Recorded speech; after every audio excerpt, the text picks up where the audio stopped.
오늘 우리가 말씀을 통해서 왕을 세우다라는 말씀의 제목을 가지고서 사무엘상 9장 1절 말씀부터 마지막 절까지를 가지고서 하나님의 말씀을 전하도록 하겠습니다.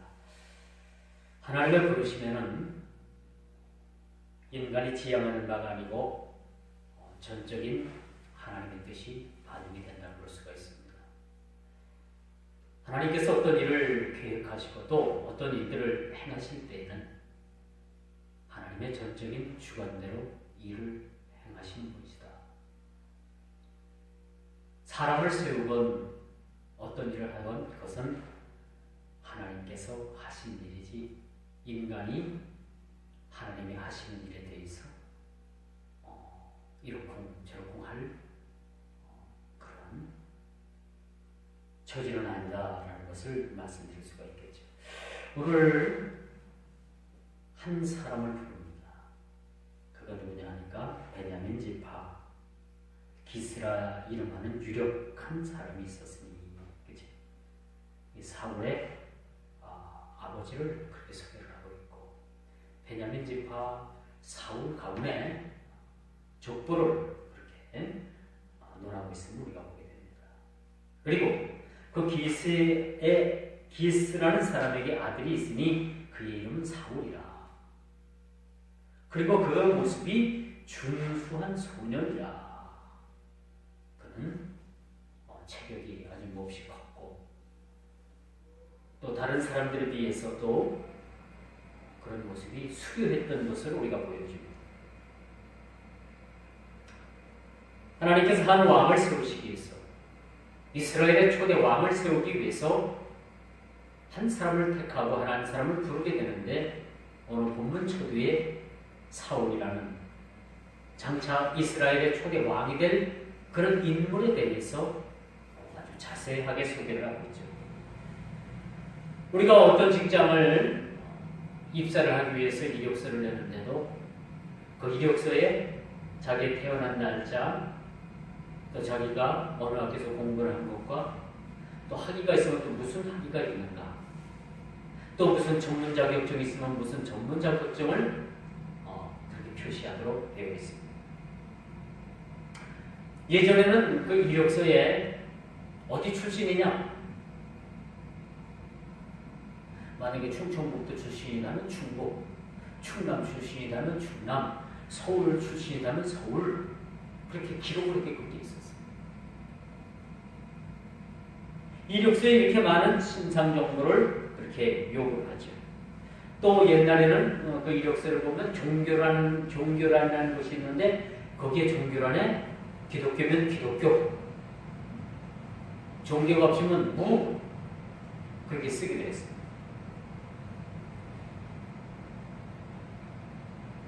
이런 요구 사항들이 참 많았습니다. 한 직장을 들어가도 그 사람에 대한 신상 명세를 정확하게 자세하게 기록하도록 만들었죠. 그것도 모자라서 공공기관에서 이 사람에 대한 신원 보증을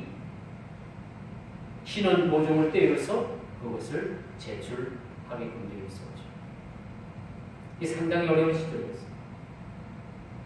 그리고 많이 사람들을 뒤를 캐어보는, 이 사람이 과연 어떤 사람인가라고 뒤를 캐어보는 일들이 많이 있었습니다.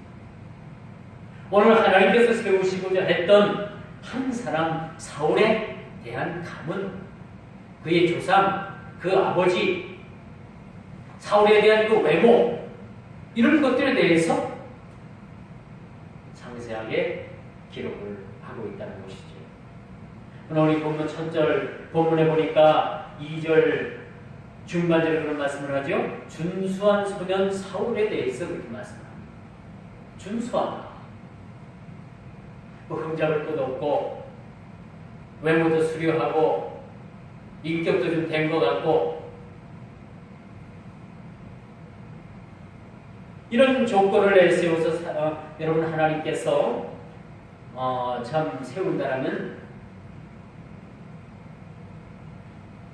우리는 하나님 앞에 설 사람이 아무도 없을 겁니다. 오늘 본문에 그 모습이 준수한 소년이라.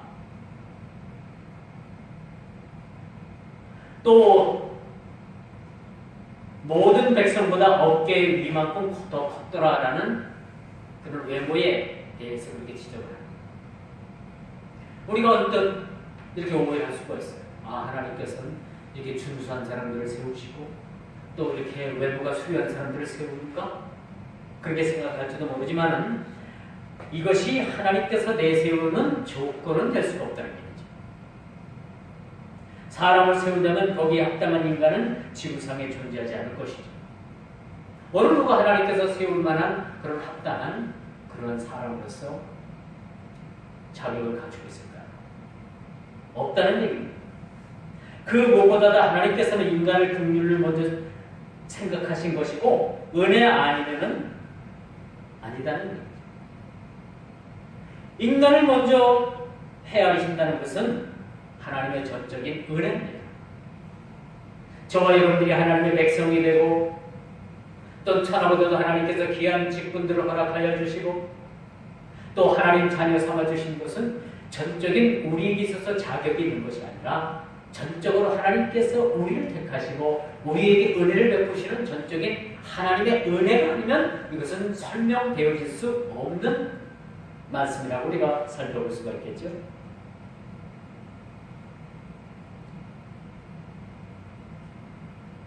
그러므로 여러분, 우리가 무엇보다도 하나님 앞에 인간을 긍휼로 먼저 헤아리신다는 것을 우리가 깊이 생각할 때 하나님의 은혜는 너무도 감사할 수 있습니다. 예를 들어서 여러분들을 한 국가의 대통령으로 여러분들을 세운다고 한다면 물론 세상적인 여러분들 많은 것도 준비해야 되고 그런 준비된 사람이 대통령이 되어야 되겠지만 전적으로 하나님께서 원하시고 뜻하시고 하나님 마음에 합당한 자를 하나님께서 세우시길 원하실 겁니다. 그러므로 하나님의 놀라우신 섭리와 경영은 은혜 아니면 우리가 이해할 수가 없습니다. 하나님께서 우리 인간을 향해서 베푸시는 그 은혜는요, 하나님께서 우리에게 하나님께서 베푸시는 그 하나님의 자비와 은총은 하나님의 은혜가 아니면 이것은 전적으로 우리가 설명할 수가 없다는 것을 우리가 기억을 해야 되는 거예요.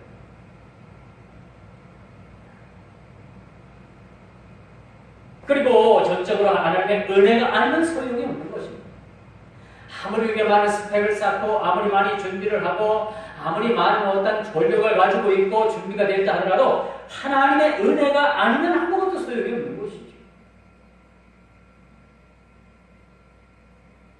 그래서 여러분, 세상은 실력으로 되는 것도 아니고요, 어떤 힘으로도 되는 것도 아니고, 우리가 세상을 살아감에 있어서도 우리가 알 것은 보이지 않는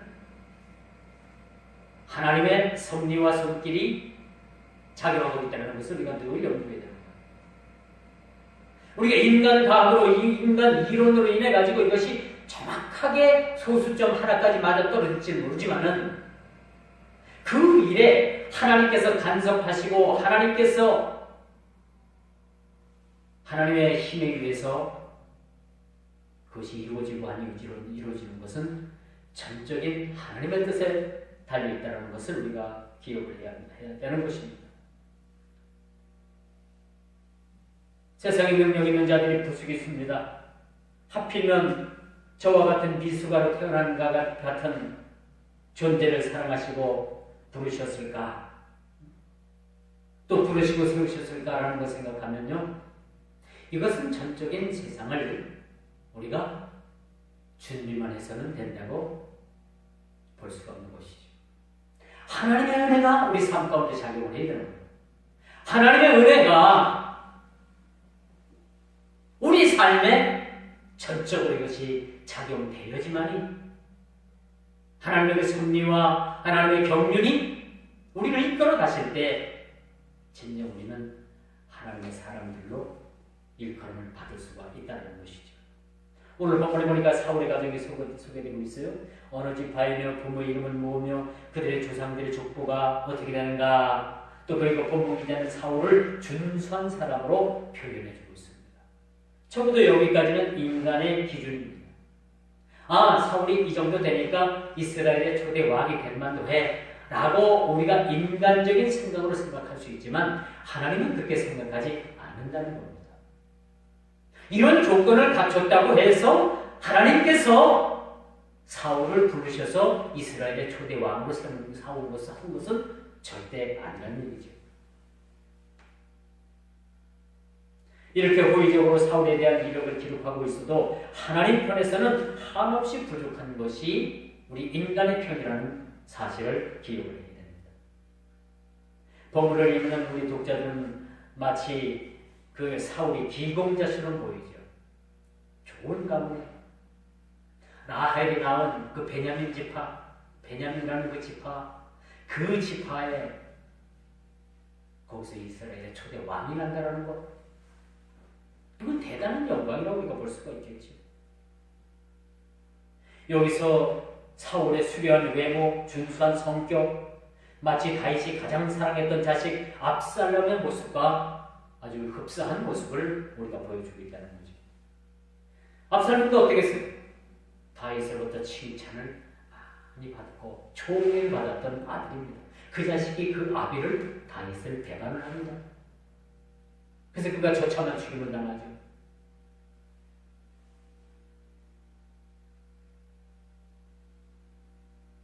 오늘 이스라엘의 초대 왕도 마찬가지입니다. 사울이라는 이 인물, 겉으로 볼 때는 참으로 다른 사람들보다 뛰어나고 모든 면에서 갖춘 자라고 볼 수가 있지만 종국에는 압살롬처럼 실패할 수 있는 인물이라는 것을 우리는 염두에 둬야 된다는 사실이죠. 그러면 여러분, 이처럼 하나님은요, 외모를 취하거나 하나님께서는 그보다 더 중요한 마음 중심을 보신다. 우리 사람은 외모를 보는 잘생겼는가? 그가 기티가 나는가? 아니면 그가 덕스러운 사람을 보이는가? 여러 가지를 봅니다. 그러나 하나님께서는요, 사무엘상 16장 7절에 보니까 더욱 중요한 이야기가 있어요. 하나님께서는 외모를 보지 아니하시고 마음 중심을 보시느니라 라고 이렇게 말씀을 하고 있습니다. 이런 사울이 선지자 사무엘을 만나게 됩니다. 우리는 하루에도 수없이 만나고 헤어집니다. 굳이 바깥에 나가지 않더라도, 많은 사람들과 접촉하지 않더라도 SNS 상에서 얼마든지 많은 사람들을 만나고 그 사람들과 대화할 수 있고, 그 사람들에게 나의 어떤 마음의 표현,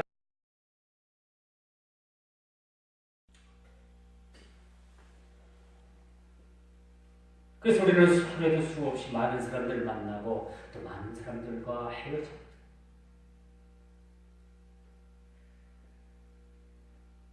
그런 사람들을 통해서 우리가 수많은 정보들도 얻습니다. 그래서 이런 정보를 얻는데 시간이 모자라요. 하루 종일 우리가 정보를 얻으려고 하면 얼마든지 정보를 얻을 수가 있습니다. 오늘 선지자 사무엘과 사울과의 만남은 하나님께서 간섭하신 만남입니다. 하나님께서 사울이라는 인물이 꼭 마음에 들어서 사울을 택하셔서 왕으로 삼고자 이스라엘의 마지막 사사였던 사무엘과 만남을 주선한 것은 아닙니다. 제가 이제 끝에 말씀을 드리겠습니다만, 사울을 하나님께서 만나게 하신 그 자체는, 사무엘을 만나게 하셔서 왕으로 부르시기 위한 작업을 행하신 것은 전적으로 블레셋의 위에서 고통당하는 백성들, 그 부르짖는 백성들의 호소를 들어주시기 위한 하나의 방책이었다는 사실도 우리가 알아둬야 되는 것이죠. 이처럼 우리가 만날 때도 중요하지만은 참으로 헤어질 때도 참 소중하다라고 말씀드릴 수가 있습니다. 사울은 그의 부모님을 거역하지 않은 효자입니다. 오늘 본문에 보니까 나귀를 잃어버렸어요. 그래서 그 아버지 기스가 사울더러 얘야, 잃어버린 나귀를 한번 찾아봐라 했더니 그 사울이 온 에브라임 모든 지역을 다 사서 뒤져가지고 나귀를 찾아 나서는 모습을 보게 됩니다. 이걸 볼 때 인간적으로 사울이 참으로 효도하는 사람이었어요. 효자였어요. 효자. 이런 사울을 하나님께서 부르셨죠. 그리고 자기 아버지에게 효도하고 이런 열정을 가지고 나귀를 찾아 나서고 이런 모습을 어느 정도 하나님께서도 그 마음을 알고 계셨을 겁니다. 그러므로 사울이 사무엘을 만나 이제 사무엘이 사울에게 기름을 붓게 됩니다. 왕으로서의 기름을 붓게 되는 거죠. 솔직히 하나님께서는 사울을 왕으로 세움에 있어서 하나님께서 만족한 것은 아닙니다. 우리 인간의 기준으로 절대 하나님을 만족시켜 드릴 수는 없습니다. 우리가 뭘 가지고 하나님께 만족시켜 드릴 수 있는 그런 삶을 무엇을 드려야지만 하나님께 만족한 삶을 드리고 우리가 어떤 삶을 살아야지만 우리 삶이 하나님께서 그것이 만족하실까? 우리 어림도 없습니다. 뭘 가지고 하나님을 기쁘시게 드릴 수 있을까? 뭘 가지고 하나님께 만족함을 드릴 수 있을까? 없습니다. 제가 초대에도 말씀드렸습니다만 전적인 우리 인간의 모든 삶이 하나님의 은혜 아니면 되지 않는다는 것을 우리가 알게 되는 것이죠. 이런 사울이었죠. 하나님 보시기에 썩 마음에 들진 않았지만 그래도 이스라엘의 초대 왕으로서의 하나님께서 불러주셨다는 것은 사울에게 있어서는 그의 인생의 최대의 그러한 영광입니다. 왕이 아무나 될 수 있나요? 없습니다. 그것도 이스라엘의 초대 왕이 되었다는 것은 말할 수 없는 그런 하나님께 영광이요. 그의 일생일대에 평생 일평생 감사해야 될 일이라는 것도 우리가 보게 되는 것이죠. 근데 오늘날 교회 안에서도 마찬가지예요. 직분을 맡기기까지는 참 잘합니다. 예를 들어서 대통령이 되기 위해서 수많은 시간들을 노력을 합니다. 근데 막상 대통령이 되고 나면 어떻게 되냐면은 온갖 비리에 연루돼가지고 감옥을 가든지 아니면 벌금을 내든지 많은 사람들에게 지탄을 받고 그런 모습들이 우리가 사는 이 땅의 그 헌정사를 보더라도 이 정치사를 보더라도 얼마나 참 수치스러운 일들이 있는가, 부끄러운 일들이 부끄러움을 당한 이 대통령들이 얼마나 많이 있는지 모릅니다. 오늘날도 마찬가지입니다.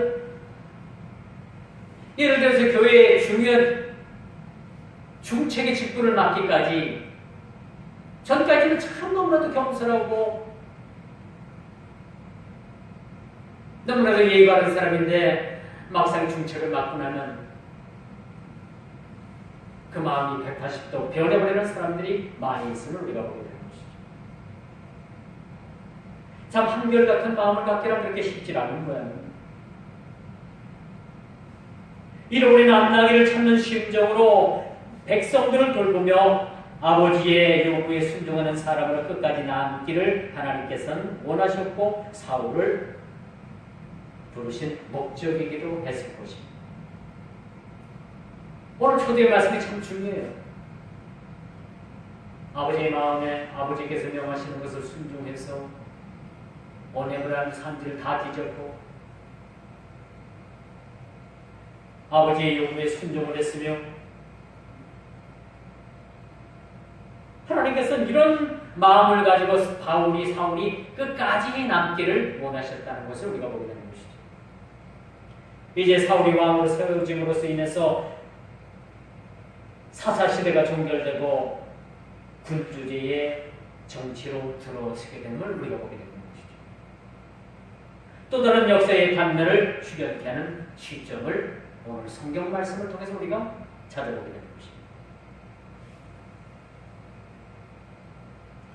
여러분, 여기서 이스라엘의 왕으로 사울이 세워진다는 것은 백성들의 뜻도 백성들의 힘도 아니고 사사 사무엘 힘도 아닙니다. 오로지 하나님 당신의 일이셨다는 것을 우리가 알게 되는 것입니다. 여기서 유념할 것이 바로 이 부분이죠. 사람에 의한 것이 아니고 하나님의 섭리와 경륜의 과정을 볼 수 있는 신앙의 안목이 필요하다는 거죠. 우리가 살아감에 있어서도 신앙의 안목을 가지고 우리가 세상을 살아가야지, 세상의 안목을 가지고 우리가 세상을 살아가면 하나님의 뜻을 절대 알 수가 없습니다. 많은 성경 위인들이 신앙의 안목을 가지고 하나님을 바라보고 살았습니다. 아브라함은 일평생 사는 날 동안에 하나님의 약속, 그 약속을 붙잡고 믿음의 신앙으로 하나님을 바라보면서 살았습니다. 지금 여러분들은 어디를 바라보고 계십니까? 무슨 눈으로 세상을 바라보고 계십니까? 여기서 많은 사람들이 오점을 남기고 실패하는 것을 우리가 보게 되는데, 하나님께서 하시는 것을 끝까지 인정하는 시행착오는 없는 것이죠. 믿음의 신앙을 가지고 우리가 신앙생활을 하고, 믿음의 신앙을 가지고 우리가 현 세계를 바라보고, 현 시국을 바라보고, 우리 모든 인생의 삶을 바라볼 때 하나님께서 우리에게 신앙의 안목을 열어주신다는 사실이죠. 그러므로 우리 인생의 시행착오를 겪지 않게 된다는 것이죠.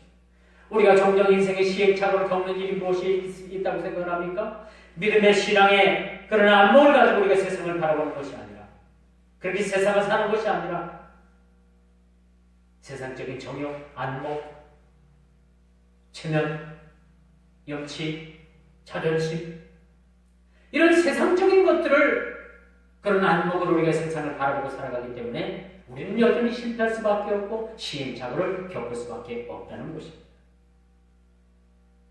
이제 말씀의 결론을 냈습니다. 오늘 하나님께서 사울을 왕으로 세우고자 했던 것은 그가 하나님 마음에 합당해서가 아니라 당신의 백성들을 블레셋으로부터 침공을 당하고 고통당하는 것이 너무나도 컸기 때문에 하나님께서는 사울을 불러 이스라엘의 초대 왕으로 삼고자 했던 것입니다.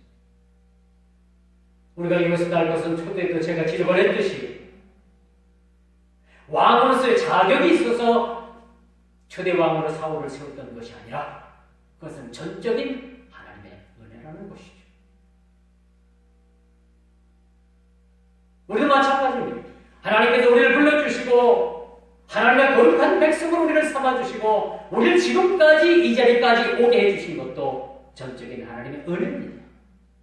제가 말씀을 드렸죠?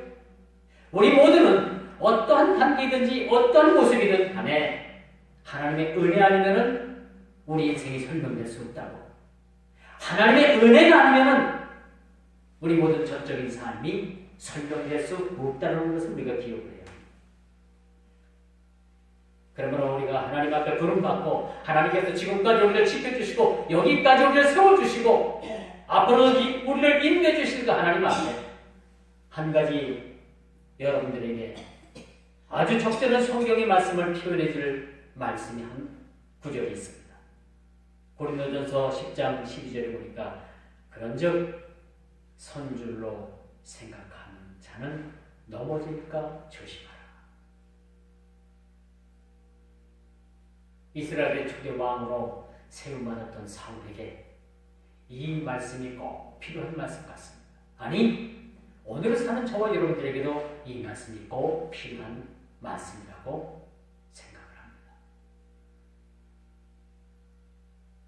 그 사실이 맞습니다. 그런즉 선줄로 생각하는 자는 넘어질까 조심하라. 겸손을 얘기해주고 있는 거죠. 왜 이런 말씀을 드리느냐? 이제는 후로 말씀을 드리겠지만 사울은 이스라엘의 초대 왕으로 그 삶이 실패의 삶을 살았습니다. 왕으로서의 삶을 실패했던 거죠. 왜 실패했는가?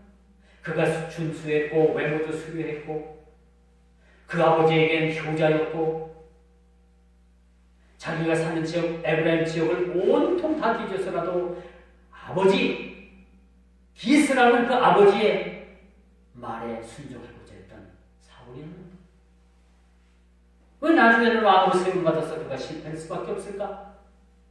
우리가 앞으로 한번 깊이 생각해 보기를 주의 이름으로 축원하면서 말씀을